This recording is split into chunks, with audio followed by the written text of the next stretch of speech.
ഞാനിതിലൊരു പാഠം പഠിച്ചത്, ആവശ്യമില്ലാത്ത ആൾക്ക് ഉപകാരം ചെയ്യാൻ പോരുത്. വിശക്കുന്ന ആളെ നിങ്ങൾ ഭക്ഷണം കൊടുത്താൽ നല്ലതാണ്. വീണ്ടും ഭക്ഷണം കൊടുത്തു കഴിഞ്ഞാൽ കുറച്ചും കൂടി മൂന്നാമത് ഭക്ഷണം കൊടുത്താൽ ഒരു ചിലപ്പോൾ ഇഷ്ടപ്പെടില്ല. ഞാനത് മനസ്സിലാക്കി. ഒരിക്കൽ അത് ഇഷ്ടപ്പെട്ടില്ലേനു, ഞാൻ അതിന് മാപ്പ് പറഞ്ഞു. കാരണം എന്ന് പറഞ്ഞു കഴിഞ്ഞാൽ ഞാൻ അറിയില്ലേനു. ഇന്ന ഇഷ്ടമല്ലെങ്കിൽ നമ്മളവിടെ നിൽക്കരുത്. ഇനി ദയവ് ചെയ്ത് ഒരാൾ പോലും, ഞാൻ ഇപ്പോഴും മീഡിയയിൽ വന്നിട്ട് പറയാണ്, ഒരാൾ പോലും ഒരു ബാഡ് കമന്റ് ഇട്ടിട്ട് അവരെ വേദനിപ്പിക്കേണ്ട. കഴിഞ്ഞു. നമുക്കത് നമ്മൾ കൃത്യമായ സമയത്ത് മാറി നിന്നില്ല, അങ്ങനെ തോന്നിയോ? വേണ്ട സമയത്ത് അല്ല, ഒരെക്കാട്ടിയും സീനിയർ ഞാനാണ്, ഒരൊക്കെ എൻ്റെ അനിയന്മാരാണ്, അനിയത്തികളാണ്. എനിക്കൊരു ഘട്ടത്തിൽ പോലും മാറി നിൽക്കണം എന്ന് തോന്നിയിട്ടില്ല. മാറി നിന്നാൽ അത് ശരിയാവില്ല.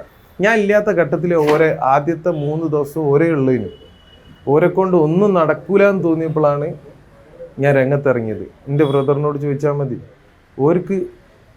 കൊണ്ടൊന്നും കഴിയൂലേനു. മീൻസ് ഓരോരുത്തർക്കും ഓരോ ശക്തി ഉണ്ട്.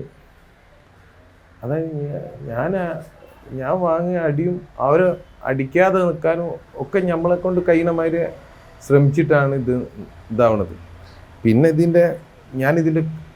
ഞാനൊരു വിഷയത്തിൽ നന്ദി പ്രതീക്ഷിച്ചിട്ടൊന്നുമല്ല അത് ചെയ്തു.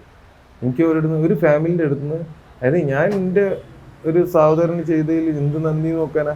എനിക്ക് അതും ആവശ്യമില്ല, അതൊന്നും നമ്മൾ പ്രതീക്ഷിക്കില്ല. പക്ഷെ ഈ ആക്രമണങ്ങൾ ഇപ്പോൾ ഞാൻ ഇങ്ങനൊരു കാര്യം പ്രതീക്ഷിച്ചിരുന്നു. എന്നെ ആക്രമിച്ച സമയത്ത് അതിന്റെ ഫാമിലി ഒന്ന് പ്രൊട്ടക്ട് ചെയ്യണം എന്ന് ആഗ്രഹിച്ചിരുന്നു. അതിപ്പോ എന്തുകൊണ്ട് ഞങ്ങൾ സാധാരണ പ്രേക്ഷകർ എന്ന രീതിയിൽ അല്ലെങ്കിൽ കാഴ്ചക്കാരെന്ന രീതിയിൽ നമ്മൾ അത്ഭുതപ്പെടുന്ന ഒരു സംഭവം, ഇത് എന്ത് പറ്റി?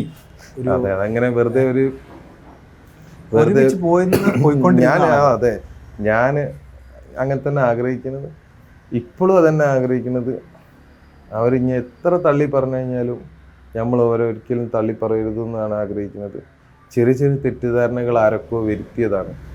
അതിപ്പോൾ എന്താ പറഞ്ഞു കഴിഞ്ഞാൽ അത് നമ്മളെ ഈ ഫാമിലിയിൽ, ഏത് ഫാമിലിയിലും സഹോദരങ്ങൾ തമ്മിൽ ചിലപ്പോൾ കുറച്ച് ദിവസത്തേക്ക് പിണങ്ങൂലേ.